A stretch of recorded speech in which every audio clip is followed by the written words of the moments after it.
got over on me. No one gets over on me.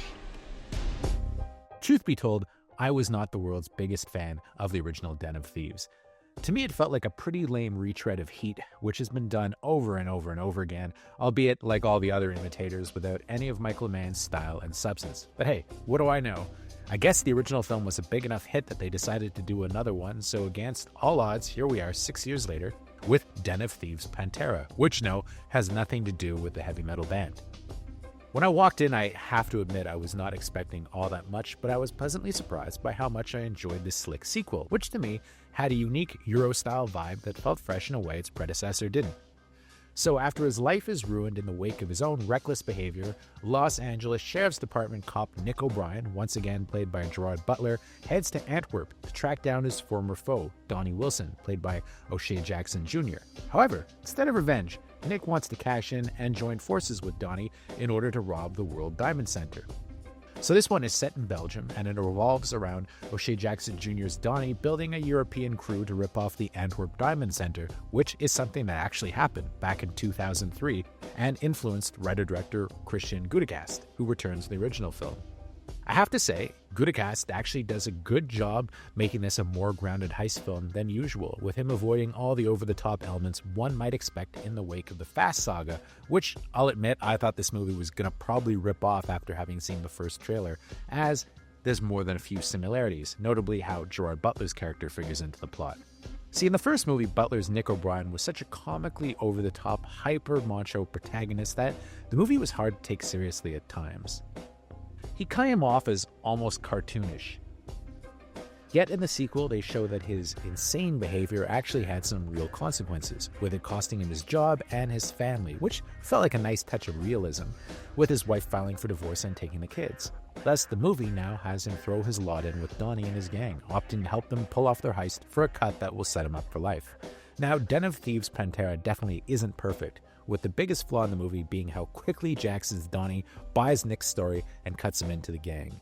I mean, he's supposed to be this genius-level mastermind, so it's hard to swallow him taking Nick at his word considering how few scruples his former antagonist had in the first film, where he was almost psychopathic.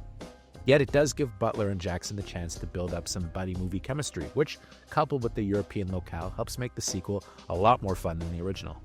In recent years, Butler's excelled making kind of mid-level action films, with his world-weary characters always less glamorous and more believable than other action heroes of note. He's kind of like the anti-Jason Statham.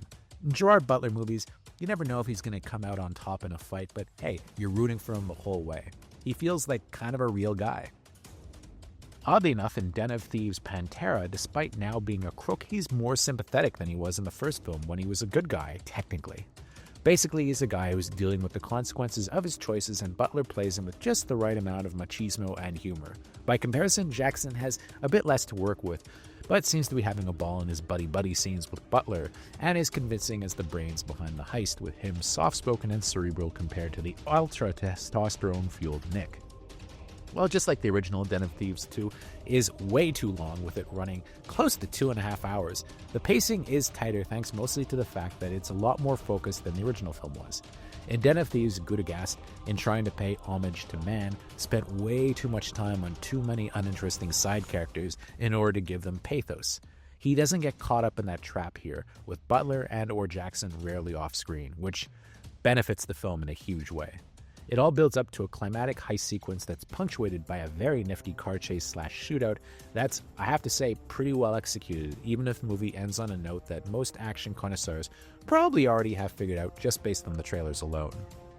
All said, I have to admit that I enjoyed Den of Thieves Pantera way more than I thought I would. With the sunny European locales and international flavor, it's the perfect mid-level January release, and should prove popular enough among Butler's fans that I wouldn't be surprised if we actually got a third movie in the series.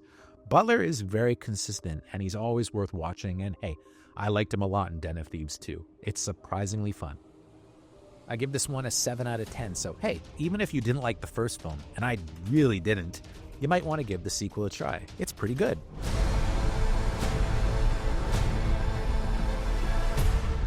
So, get your tickets now, and we will see you on January 10th.